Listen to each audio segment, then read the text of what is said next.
Hi, it's Monique, the work from home mogul, and I didn't go out like seeking to look like Minnie Mouse today. It just sort of happened like that, but nevertheless, here we are, and we're going to talk today about how to get your first 50 customers and take some questions from Incognimo.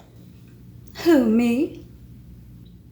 How to get 50 customers, whether you're about to start a business or just launch a new product. Stay tuned.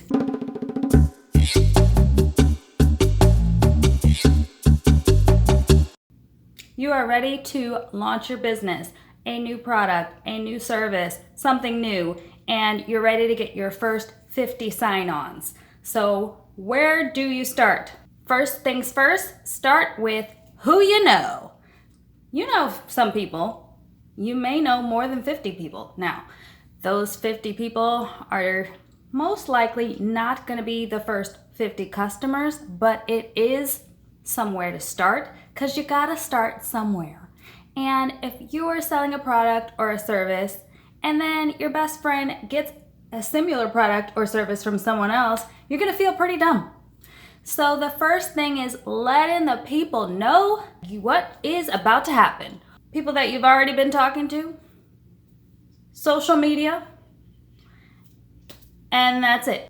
It's called word of mouth, and it's either going to be talking, texting, or social media in. The people that you've already been talking to. So people that you haven't talked to in 10 years are not going to be the best people for this. But obviously, put that on the back burner. Start with who have you already had conversations with lately so you can let them know what's about to go down and how you would love a review from them.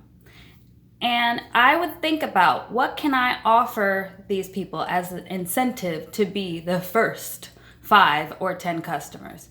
Because out of all the people that you know, it would be awesome if all 50 were those first 50 customers. Probably gonna be more like less than 10. We're gonna say 5. First 5 customers, people that you know. You can offer them some discount to be the first 5 people. Some incentive, some reward, something cool, because yeah, it would be great if they pay full price just to support you, but they deserve some type of a deal. If your best friend owns a bar, you're not going to get free drinks all the time, but at least, the first one. That is the absolute easiest way to get your first 5 customers. People that you know, offer them something to be the first 5 customers. And those people that you haven't spoke to in 10 years, well, social media statuses, just getting it out there, sharing it with people, what's happening, and that you're looking for your first 50 customers for your brand new business. You never know. Some people are just great. The timing of them seeing it and being interested, it might be a great fit. But you can think about, okay, who do you know that you've been to their birthdays every year and who'd you help out in a crutch? Whose hair did you pull back when they were throwing up? Who did you give cab money to and did never ask for it back? See, now that's probably 10 years ago. If you conveniently show them pictures of that night when they wore your dress and never gave it back, maybe that would be an incentive for them to help you.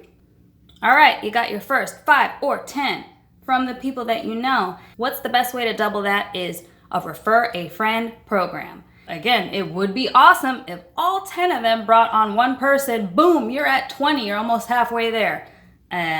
Probably not the case, but the very least that you could get out of your first customers is a positive review. There's no reason why they cannot review and say something positive about the experience.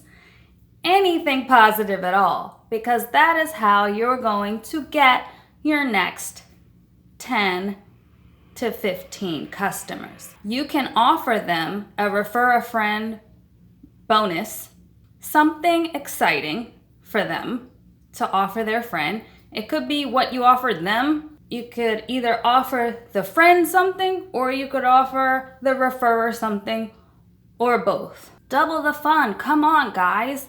Bring a friend along for the fun. The more the merrier. Stuff like that type of lingo. If your first customers are like having an amazing time with great referrals, pictures, video that you can keep circulating and having their friends somehow see, i.e. social media and seeing who their friends are, it's like, why wouldn't they just bring the next person on? This is how you can get the refer a friend started without them actually referring the friends themselves. Just start to circulate the reviews and then say, hey, this friend or two might be interested. Why don't you get something for helping me out and bringing them along? The third way for you to get even more customers is for this Refer a Friend program to get incorporated into people that you do not know. And that's what micro or nano influencers are for. They've got tons of people hanging on their every word, wanting to know how they did this, how they did that. In this case, you could have one person bringing on 5, 10 people.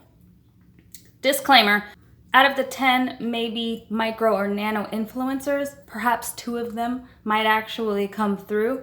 But all you need to do is have them try your product or service for free, tweet about it, and offer their audience something. That's a very broad and general way to go into an influencer refer a friend program. But it's doable. You don't need to have all the details, especially if you already know someone amongst your friends that already posts about products or services. Start with them. If you want to have a whole detailed program, your branding and social media need to be in place, and just having a standard contract about what you're giving and what you want to have in return. And it doesn't have to be a huge thing, a story, a reel, something that you can download and then keep sending people individually and posting. You're going to have a lot of content from this to keep regurgitating, which is awesome. As long as you have a plan, an end date, and the activity to get from point A to point B, you're gonna get your first 50 customers. So start with the basics. You already know what you can do as far as the people that are around you. Start with that and then keep going. Now let's take some questions from Incognimo. This is all really great stuff, but what if you moved halfway across the country and changed your name and disconnected all your social media and basically didn't want anyone to know where you were? How would you get started then?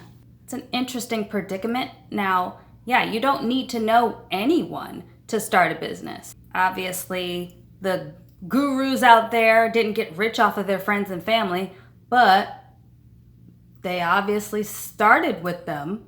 Richard Branson's friends didn't know that he was going to be super, super successful, but I'm sure they wish they would have supported him if they did know.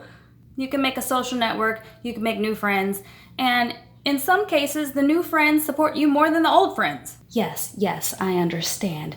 But what if when you're posting, you're not really putting the location or the time, or you're really putting just other people's information just to, create some type of interest? It's great to have mystery, but when it comes to branding, when it comes to the customer experience, they want to know what they're getting and they don't want any surprises. Well, in the case of being, mysterious and not wanting anyone to know where you are or when you're available, how do you set up appointments that way?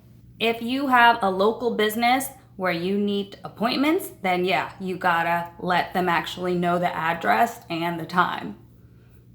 If it's virtual, they don't need your address, but yes, they still need the time. Thanks, Incognimo. Thanks, Work From Home Buddies. Like, comment, make sure you're subscribed if you're not. If you're not, what are you waiting for? Hit that notification bell and stay tuned for next week's video. Conveniently just not been around for your birthday.